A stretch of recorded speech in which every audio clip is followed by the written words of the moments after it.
Hello there. My name is Ricardo de Leon, and I'm here to give you a presentation about Mexican independence coinage. And this period starts in 1818 and it ends in 1821 officially. Unofficially, it goes a little bit beyond that. So let's go ahead and we're going to start.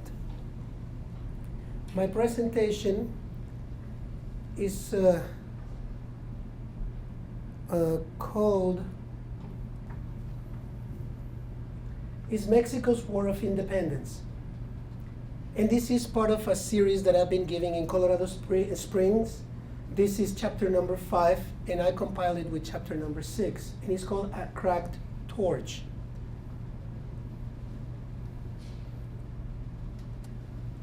To understand the history of independence, we're going to talk about yours, so we can compare the two of them and you can see what are the similarities. You had your bad king, and in Mexico, we had our bad king. His name was Charles IV. And then, of course, you have the father of your country, which was George Washington, and ours was a priest, and his name was Miguel Hidalgo y Costilla.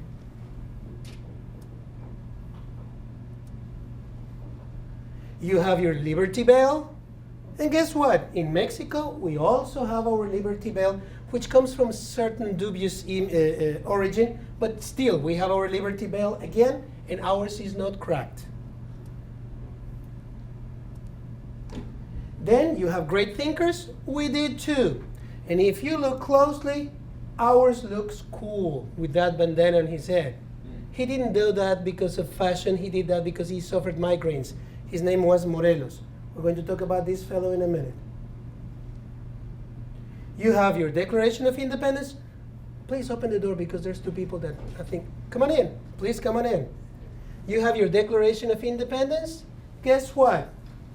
We didn't have one, but two. But before we get there, please have a seat. The way that we see history today is not the same way that it was perceived in those days.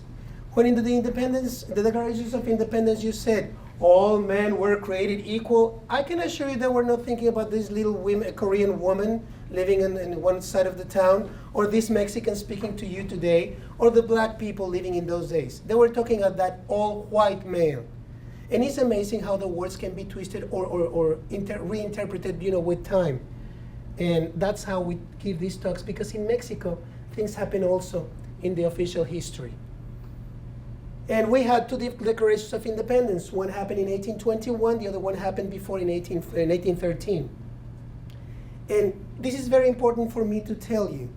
The concept of history and the interpretation of history, as I told you before, are important to take in consideration, because in the first Declaration of Independence, you can see there that it says, America Septentrional. We were talking about America. How can Mexico declare independence being part of America if America, for the tradition of the English, is just the United States of America? Unfortunately, the rest of the Americas, as you call it, or it's being called by this country, is not going west to east or east to west, but rather north to south. America is one continent with 3 different segments. When Europe used to be in the communist halfway and the democratic on the other side, nobody called it the Europes. Everybody called that Europe. And that's the same concept that I'm trying to apply here. So if I talk about America, I'm talking probably about Mexico or Colombia or Panama or any other country. So if you think you know your history, this conversation is over. Thanks for coming, because the whole conversation is over. You know your history and we know ours, right? Well, not so fast. In actuality, things happen in a different way. There's many ways to see history, and you have the choice to either go for the official history of this country or any other country and to dig into really what happened. And this is what we're going to talk about today in a very short way. Please, this is a very informal presentation. If you have any questions, please raise your hand or just interrupt me one way or the other. The call of independence of this country didn't say, long live the George Washington and bad times for the King George III. No. The cry of independence happened as no taxation without representation. Nobody cared about getting independent from England because it was very impractical in those days. But because they didn't want to represent the American colonies in England, they realized that they needed to do something about it. So the whole thing happened is that the War of Independence got landed on these people because they were already up to their necks and they were going to be killed at any rate. So they said, well, might as well make an independence to see if it works. And I can assure you, if any of these people would come back from, from their deaths, they would come back and the first thing that they would say was, oh my gosh, our experiment of democracy really worked. They would be very surprised, happily surprised. Well, something like that happens with us. Let's get at the Mexican history and let's see what really happened. America and Europe were bound in Latin America by gold and silver. The gold and silver that we provided in Mexico and Peru, mainly. And that was put in a coin. This coin lasted for 39 years. Has anybody thought on why the American dollar took so long to start making some changes in paper money or even in coins? Because these coins are international. They use American dollars all over the world. If you make a change here and they don't tell people on the other side of the world, they will think that they're fake. That's exactly what happened to Mexican silver. We didn't change the silver since the 1500s. Then it came the bust so-called dollars, which were the 8 reales in Spain. And that's the coinage that it was happening in Mexico at the time of the independence. So let's talk about what was going on in those days. The Braganza family was the royal family in Portugal. And nobody traded with England because Napoleon made a blockade not to trade, a commercial blockade, not to give any commerce in and out of England. But the Braganza in Portugal said, you know what, bugger it. Napoleon is way on the other side. So we're going to trade with these people in England and they have to pay our prices, which England had all the money in the world and they were happy to get the products that they needed for consuming in the islands, in the British Islands. So Napoleon got upset when he got the word about this, and he decided to go to Portugal through Spain. But in March 20, 1808, they took Madrid because these people left for Brazil and declared independence. And they already had a whole bunch of French people in Spain, and in Spain they were having some turmoil because they didn't want the old king, which didn't want to have anything to do with the kingdoms, and he put his wife and her mistress to take care of the whole colonies. He was just secluded somewhere in a monastery or somewhere. And Napoleon didn't want to have a civil war in Spain because that would break his blockade against the British. And then both of these people say in May the 5th, 1808, we are the king. And this guy said, no, Daddy, you abdicated in my favor because of the military coup d'etat that they did in Aranjuez. And he said, but it was forcefully. I didn't do it on my own right. So you're the wrong king. And this guy said, So Napoleon summoned both of them in France, and both of them were incarcerated. And he said, you know what, I don't have time to deal with any one of you. I need to start taking matters into my realms. And he put his own brother on July the 21st, 1808, which everybody called him or nicknamed him Joe the Bottle because he was drunk most of the time. Political things give sometimes coins out. So let's go back to New Spain, which now is called Mexico, and in those days Mexico was just the city of Mexico. All of a sudden overnight, this news erupted, and they said, oh my gosh, we're French overnight. The kingdom in Spain has been overthrown by the French. So it means that we're French. So what are we going to do? What are we going to stay legally in here? So they realized that they didn't want to be French. They wanted to become Spanish. And they were going to support Ferdinand VII, which they called the most desired one, back in the throne. They tried to do everything by the book. But they started talking about some things that they were not talked in Mexico for a long time. Things that you in the States did since 1770s. And it was talking about freedom and liberty. In Mexico, it was a big no-no. The Inquisition was there. The status quo of the Spaniards were there. They didn't want to alter any of that. And this is what they were talking about. Some of these people were so blinded that they say that nothing coming from Mexico can govern Mexico. And other people said, let's do something like in England. We can make an autonomous government with the king as our head. And somebody got upset, which was the royal audience, about the whole thing. And he said, you know what? The heck with you.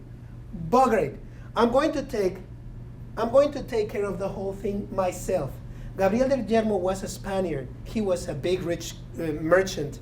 And he got a whole bunch of soldiers. They stormed the viceregal palace in Mexico City. And he took the viceroy incarcerated because he said, you know what? You want to become a king of Mexico. Please come on in. You're going to become a king of Mexico. And that's the whole purpose of you being so dubious about Spain and the government. So he put himself, the oldest general, as the book said, and his name was Pedro de Garibay.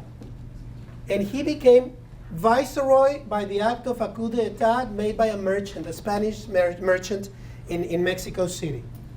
For those who just came here, I'm giving a presentation about independence coins, not coins of the Revolution. So let's go back 100 years before, and that's what we're talking about. So it was a priest, and it was no surprise that the priest would be involved in this situation, because the ones that were enlightened were the priests. They were the ones that had the right to be reading. And guys like this one read the forbidden books. Those who talk about freedom and equality and fraternity, just like the French. Oh my God, Molière was being read by this guy.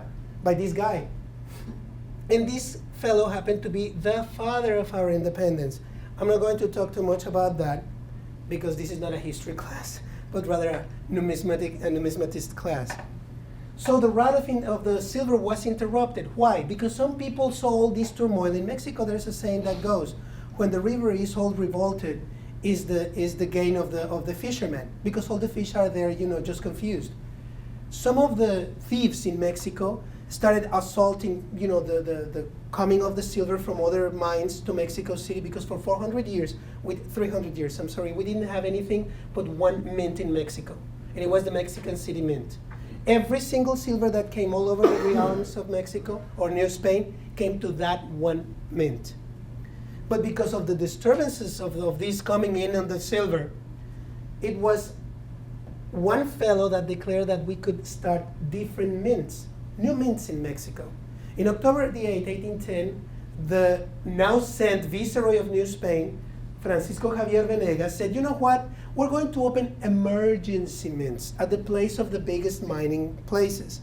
And we're going to open the one in Monclova, in Zacatecas, and in Chihuahua. In those days, just like today, they used 1 or 2 letters to represent where these coins were minted. In this case, they took this first letter and the last 2 letters to make their mint mark, or to designate where this coin had been made. They took the first one and the last one for Zacatecas, the first one and the last one for Chihuahua. And in the coins, this is how they looked.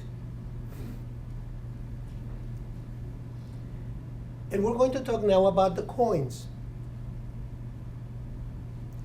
In the decree of October the 8th, 1810, the viceroy said, you know what, you know your country better than I do. I just came here from Spain. So if the governors think that is fit on their places of governing to open any more mints, they can do them on their own. So the governor of Chihuahua, Nemesio Salcedo, opened by himself, or because he wanted to, the mints of Sombrerete and Durango. This is how Sombrerete was, the mint mark looked, and the Durango was a plain D. Let's see the coins, because we're here to see coins, not to talk too much about history of any of those things. First of all, okay, let me just reload this page, otherwise it's going to be very slow. There you go. This is Mexico City. Let's talk about geography, because some people don't know too much about geography. Look how far north Mexico went, all the way to half of Wyoming, some say. It took most of Texas and New Mexico and Arizona, Colorado, and other places. So that's Mexico City right there. This is where Chihuahua was. That's the mint of Monclova. That's the mint of Zacatecas. And remember that the governor of Chihuahua opened another couple of mints. The mints in Sombrerete and also in Durango. Some of them, and you can see more or less where the silver and gold came in Mexico. You can see one vein coming on this side and one vein coming on the other. It's no surprise that in California they found so much gold in the 1840s. Just follow the trail. Let's talk about Monclova, which was the first mint opening outside of Mexico City. Unfortunately, the mint didn't have the means to start making coins so beautifully as the Mexico City ones.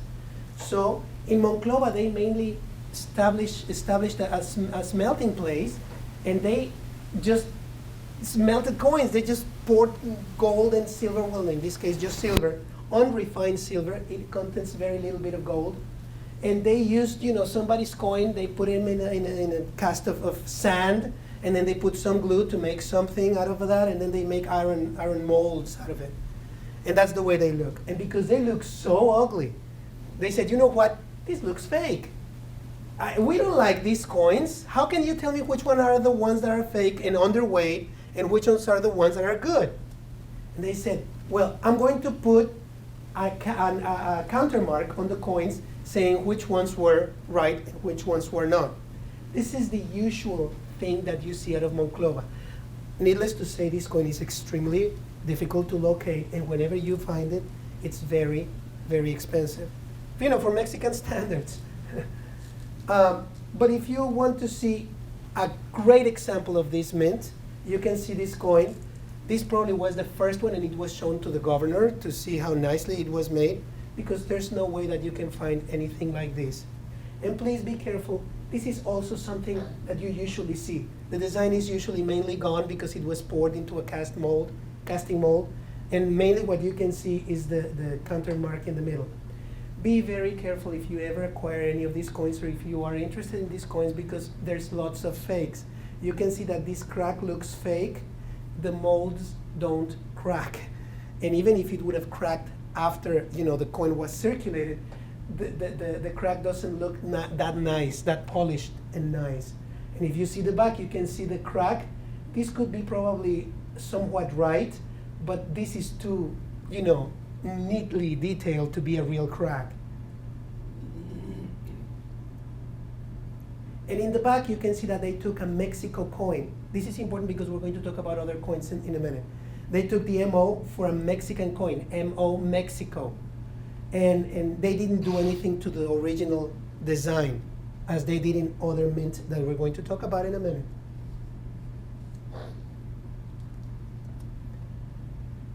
Okay, so we already talked about the mint in Monclova. We're going to talk about Chihuahua. Chihuahua was in the northern side of Mexico, and it was in the middle of nowhere, really. They established this place because they found some silver, and through the times that they found it, which was the beginning of the 18th century, they decided to establish a mint because it was far away and it was difficult to get all that silver anyway to Mexico. So this is the abbreviature of Royal House of Minting, or Royal House of the Coining. And Chihuahua, as I told you, this is how they put it. The mint, if you know the city of Chihuahua, this is a very, very old image of Chihuahua. It doesn't look like this anymore, of course. It was located originally in this corner, and then it was moved to the back of the royal houses, the houses of the king, as it was called, which was the government's houses or palace. And these are the coins that they made. Exactly the same thing as Monclova did. They didn't have any kind of utilities or tools to do the things right, but they tried to do their best. They erased the 0 on the 10, trying to make it for the right year of 1811. And then, because they were so ugly in 1815, they started applying the T for the treasury, saying that coin was good. And then they decided to make a more elaborated design of a countermark, which is the 2 pillars of Hercules, the pomegranate, and the crown, which would be an abbreviature of the Spanish coat of arms. And this is how it would look if you could color it. Oops, sorry. And in the back, you can see that the design is almost gone, but you could see that the MO was removed from the original iron cast molding, and they put the CA for Chihuahua, and they also exchanged the letters of JJ, which was that of the assayer in Mexico City, for RP for Ramon Painberg, which was the guy that made that coin, the alloy of that coin, and made sure that that coin was weighed and worth what it's supposed to be according to the royal standards. But they were ugly. Sombrerete made these coins that were made by hand practically. You can see that they have 5 different punches to be applied by hand, so no 2 coins are alike. And the year of 1810 is extremely rare. They made them in 1810. Remember, this mint opened in October.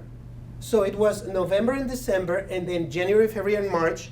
They had 5 months making this kind of a design, and then they exchanged it for something better.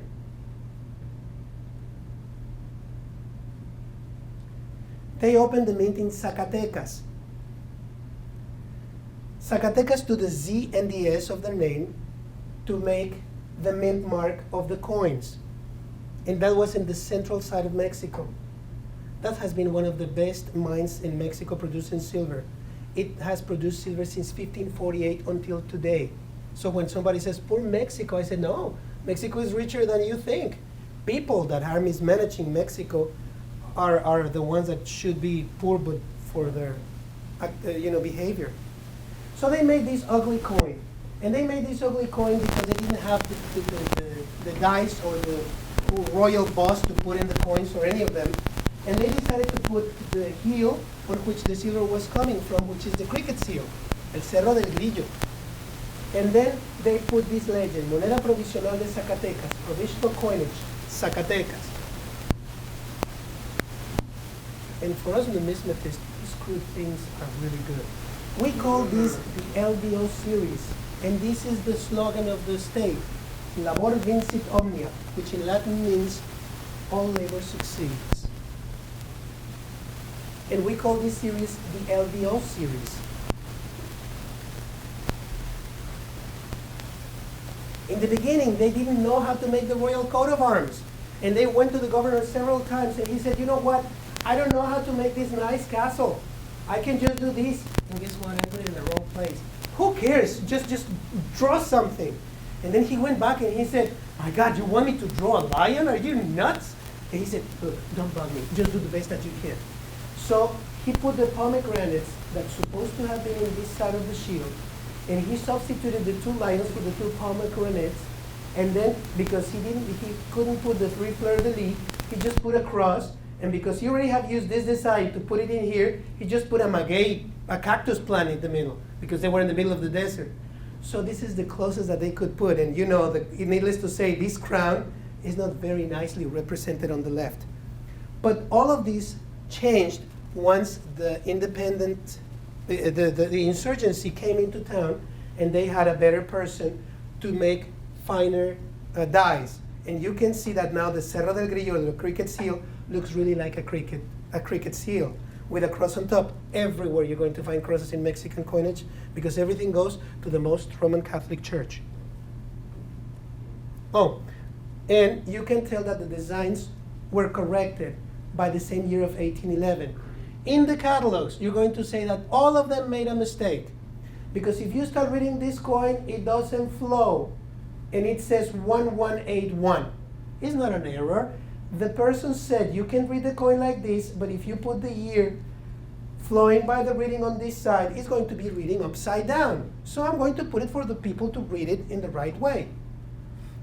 But the design, you can see that this is more refined, and this is what we call type 2, because the crown looks like a crown.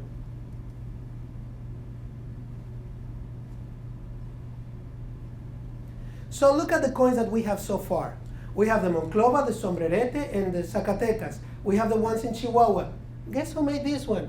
Mexico City. Can you tell the difference in the styles and the designs and the fine designs of the coins? People in those days didn't like these things. We absolutely adore them as numismatists. But in those days, people rejected them. They didn't want to have these things because they were mere chunks of silver melted, casted with some funny countermark that nobody knew about. And not only that, the main deal for these people was, can you spot the one minted in Mexico City? No. Of course, the only one that has a nice design on the edge. This one doesn't have it, this one doesn't have it, this one doesn't have it. And the thing is that people on the streets would start filing those coins, take that profit away, and then circulate that coin for face value.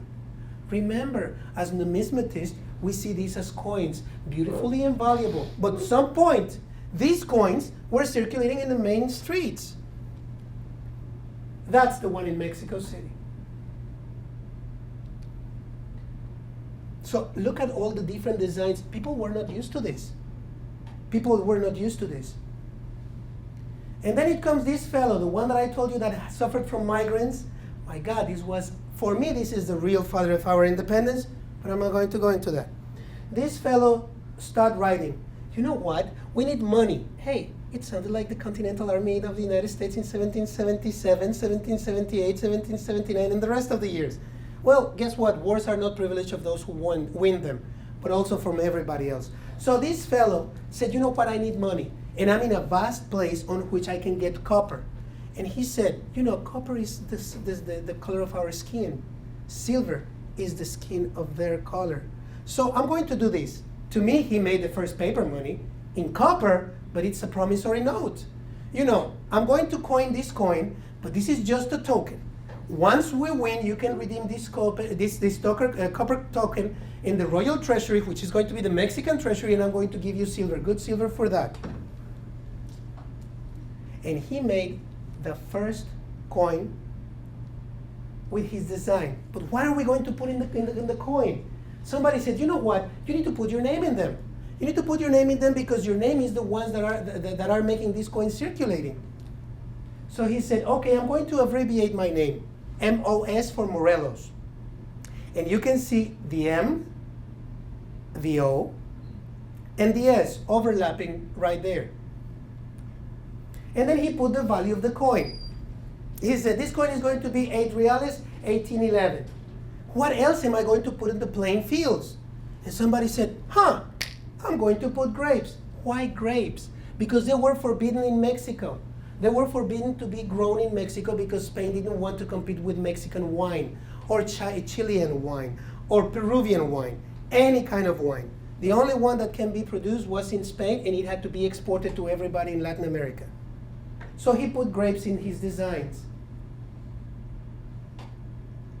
What about the reverse? Well, in the reverse of these coins, Morelos remembered the only time that he met with Hidalgo. They met in Michoacan someplace, and he said, well, you know what, Father, I want to be part of this independence movement. He said, well, you have my blessing, and you can go in the south. Oh, am I going to get any money or anything else than a blessing? You have 2 blessings, you can go. So he was the one that started raising an army and doing the real thing in the south side of Mexico. And because he was assigned to go to the south, he put on the reverse the word sud, which means south in Spanish. And because the whole thing was taking a Mexican tint of events, then he put an arrow in a bow to represent that he was fighting on behalf of the Mexicans. And this is how the reverse looks like. And some people say that these are olives, which were also forbidden to be harvested in Mexico because of the olive oil. And these are the wings of the victory that were going to crown our movement. And this was the very first real Mexican coin, because he didn't depict the face of the king or talked about the king. That's why I'm telling you, this guy was something else. He was not too much Hidalgo, for as much as the Mexican government wants to put him now. So they opened more mints. These were opened by the Spaniards. They opened one in Guanajuato. They didn't want to open it before because that's where the whole movement started. And it was a lot of turmoil in there to open a mint. So late in the Christmas Eve of 1812, they opened the mint of Guanajuato. And they put the G and the O. This is the only mint mark on which you will find 2 letters overlapping in this day, in Mexico, before you say something about Potosí, Bolivia. And this is where you have it, always at 8 o'clock. You can find the mint mark of a coin.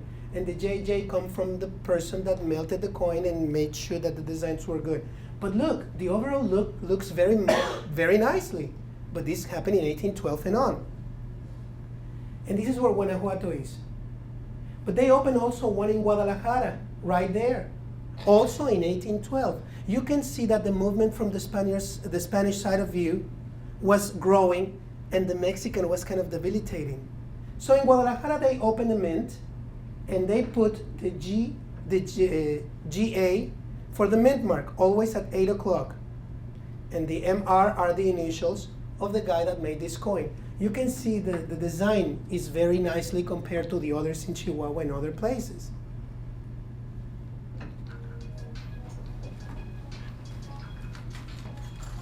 They opened another mint. The mint that they opened was in Durango, Nueva Vizcaya. You remember that it was open at the same time of Chihuahua and Sombrerete? Well, we're going to see very briefly about these coins. They are always ugly. In the beginning of this, this mint didn't have enough machinery or power to strike good coins. They're always crude. You can see porosity on their planchets. You can see die cracks everywhere. Some of them were so doubted that they had to make, a little ding or a scratch on the coin to make sure that they were good, that they were solid silver, because they didn't look right. These two coins are the same. This would be a magnificent strike for this coin. This is what you usually see. And you have two different types on this 1812 or 1812 coin. You have the armor bust, look at this side, and you have the newly designed, draped bust. And in order for you to see the difference between those two, look on the bottom of the bust. This one is narrow and this one is wide. The one that is wide is the expensive type. And this was the first mint that struck copper in Mexico. Besides Mexico City, in 1812, they made these coins, and they were very simply designed. And it happened in 1812 because Morelos was making copper on the south, on the other side. And even if it was my opposition side, a good idea can be exported and used. Look like the Catholic Church. We used to sing in the Catholic Church nothing but hymns. And then it becomes the Protestant church, and everybody was clapping and singing, and everybody was going to the Protestant churches. Go to a Catholic church today. Everybody's clapping and singing. Well, it's the same thing that they did in here. And we have two types. In 1812, you have them, after 1813 and 14, you have them with this wreath, and before you don't have them with any wreath at all. And this is the early type, which is very difficult to locate, and this is the late type, which is more readily available. This is a very good example of a nice condition in these kind of coins. You can barely see the tip of the 1 and the tip of the 7 to make this coin an 1817. But this is the usual style that you will see them, all corroded with some sort of a design in it. Let's see how much you have learned in here. Are we missing something in this design? Can anybody tell me what is missing? My goodness. So many pair of eyes and everybody missed it? Don't you remember that he added the grapes? Somebody added the grapes because it was a defiance to the king. We are harvesting grapes in here. Well, they don't have grapes. So how come these coins happen? They were not produced by Morelos. They were faked in those days. Those are the grapes that they were missing. It's a very simplistic design. These are fakes of the times. People say, okay, they're making copper coins, we can make copper coins too, and then we can default the treasury if they win. And if they don't, at least we can start having something to spend. And this is what this guy wrote in 1813. Oh my gosh, these people are evil. These people are, undermining the Mexican movement and blah, blah, blah. So somebody said, well, what are you going to do with them? He said, maybe they're doing a favor to us. We're going to own these fakes. But how? How can they own these fakes? Let's think. They're ugly and they're simplistic, but what if we put a little countermark of validation countermark? And that's exactly what they do. They design some countermarks. Be careful with this one. This one to me is fake, and it was done much later than the year that they supposed to have been made. This is the most common one, and to me this is the first and original type, and this is kind of a very simplistic imitation to this one, but probably this was applied to the generals that were serving his cause. But this to me is the fakest of them all. So that's exactly what you will see. This is the way that the countermark looks. And let's take a look on the countermarked coins. Usually, you see them in the 8 reales coins. Usually, you see them on the obverse or the frontal side of the coin. Very seldom you will find them on the back side. This is a good coin. And whenever you find 2 of them in the same coin, you have a real finding. And in the 2 reales coins, sometimes you see them, and you usually see them in the back. They didn't countermark little coins because there were too many of them, and it would have taken a lot of time from somebody to do it. And the 8 reales, which was going to be traded by an ounce of of silver, were the best ones to be countermarked. And then they realized that this countermark could be used as political issues. So they say, everybody that has these coins, they will see that they were validated by Morelos and that they're fighting for Morelos. And at some point, we were the ones that issued this coinage. Even those who were made by our enemies.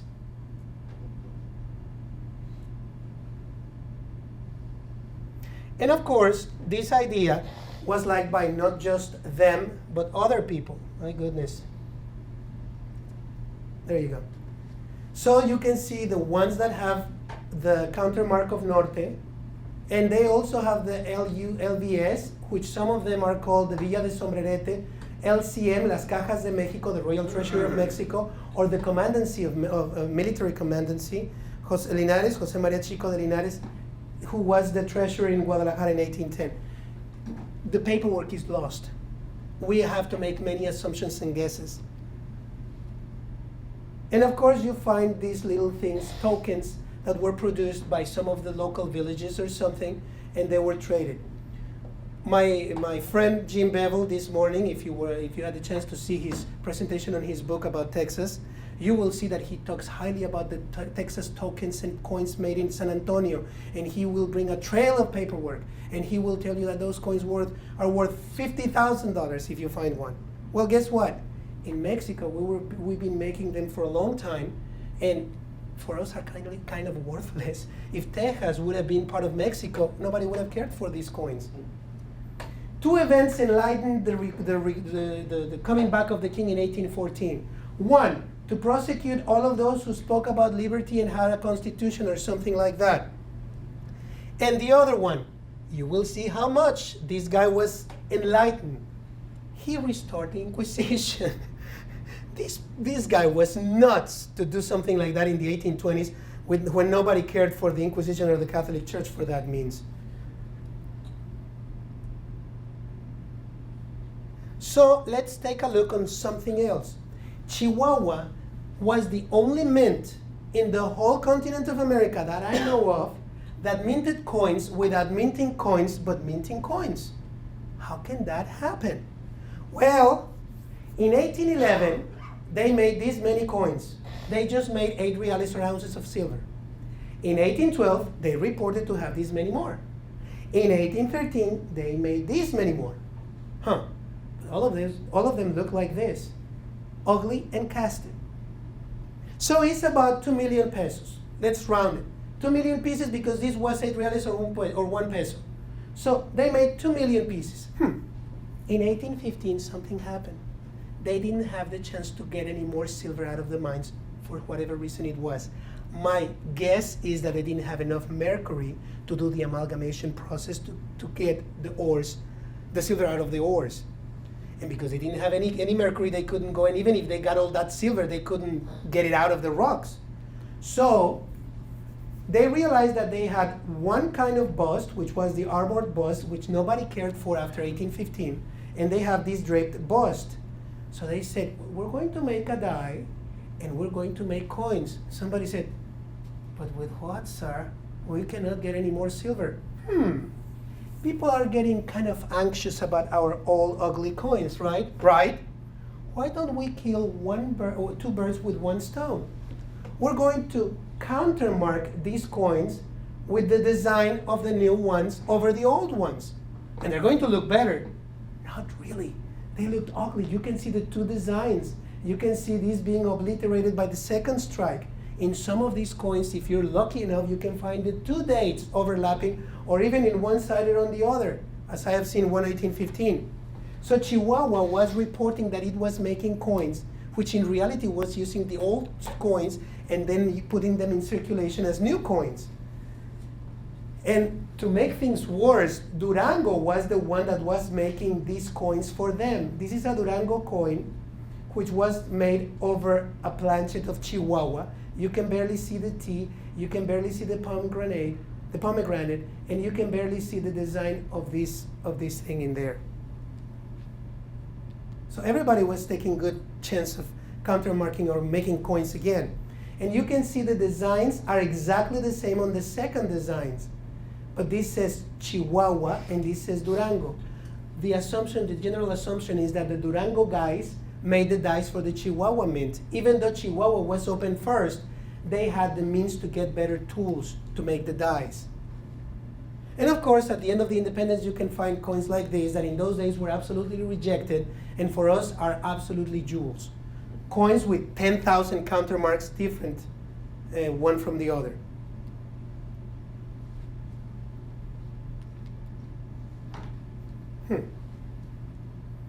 Okay, we're going to review the colonial coinage. How many coins did they make in all the times that they were in Mexico? There you go. From 1536 to 1821, in 1536 we made the first coin for the whole continent, for the whole new world. It happened in Mexico City, catty corner from the Cathedral Church in Mexico City, which is now the National Pawn Shop building. In silver, handmade, we made 765 million pesos, not pieces, pesos. 765 million ounces of silver were handmade. Today, in those days, if you talk about the United States of America, was not even founded yet, and we were making coins like crazy. In Peru, the same thing. So let's make a pie chart, and this is how many coins were made from 1536 to 1821. Oops.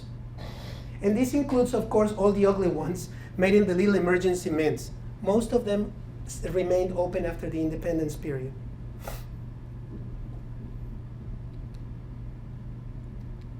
Let's talk pure silver. Chihuahuas. It never fails. Válgame Dios. There you go. All these silver coined made a lot of silver.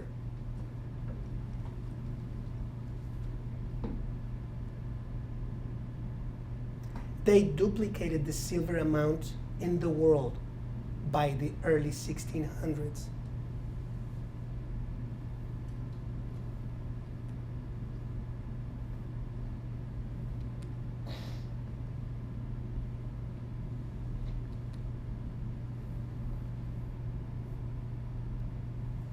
Okay, let's see the colonial coinage in gold. You had them handmade.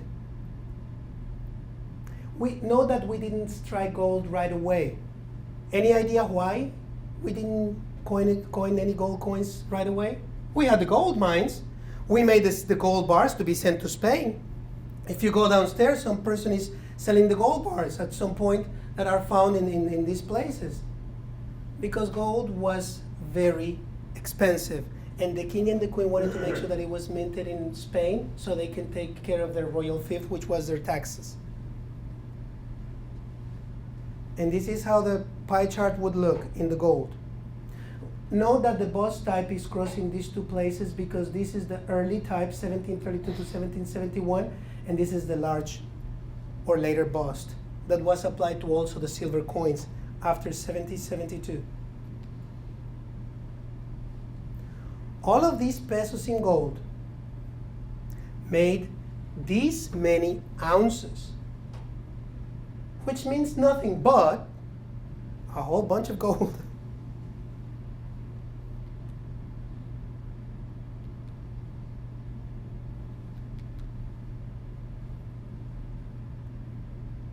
Okay, here we go. Let's see the colonial coins by king. Oh no, the copper. We didn't strike very much copper. In colonial times, we made this little, and in the War of Independence, we made more. We didn't like copper. People didn't like copper. Copper was made by merchants and things like that. It was not because we wanted to have it, but because we had to have it.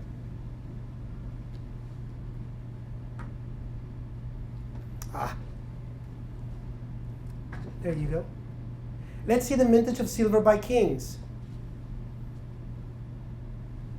Again, it's in millions of pesos, not in pieces, but in ounces of gold or silver.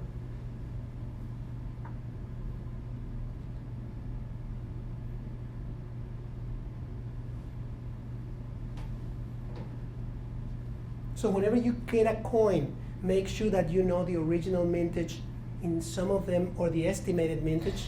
So you will see that the king of one, the gold, the coinage of one king is more expensive or less expensive than the other. Sometimes you can get a good bargain if they don't know this information.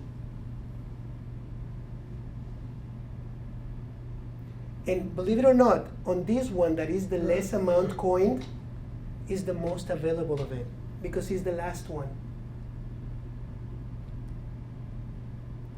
It was a lot of statistics in here. Well, I'm not going to bore you anymore with more numbers. By 1821, something happened and we had a new viceroy. It was imposed exactly like in 1818 by somebody rich and with the soldiers. And finally, he surrendered the viceregal of Mexican palace, and he finally helped those who were working for the Mexican independence. We declared independence on a Thursday, September 27. Why? Because it was the birthday of the general that did the whole independence thing. And he wanted to have his birthday as a national celebration.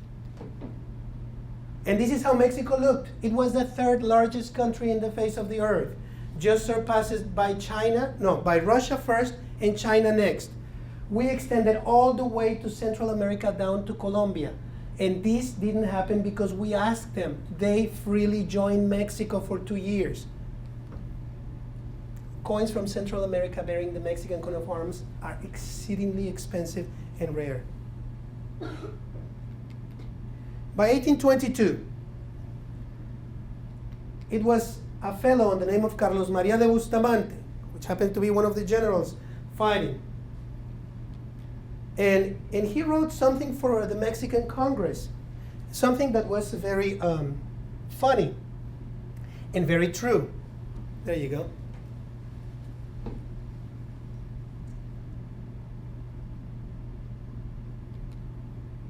By the way, this is a coin made in Zacatecas at this time of 1821 and 1822.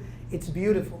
And this one has the particularity of having an A over an R, double assire. These things are good to find, and they're not very common to see.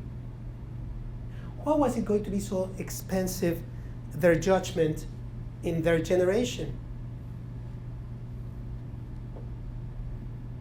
Because we were still making coins of the king. Why? Because we haven't agreed on which was going to be the new design, and we needed to make coins. We had the silver and we needed to pay people. So we used the old dice and we started just making coins.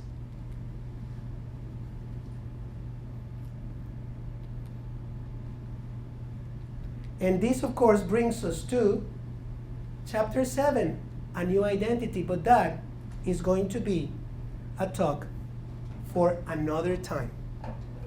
Gracias. Thank you very much for being here today. I appreciate it.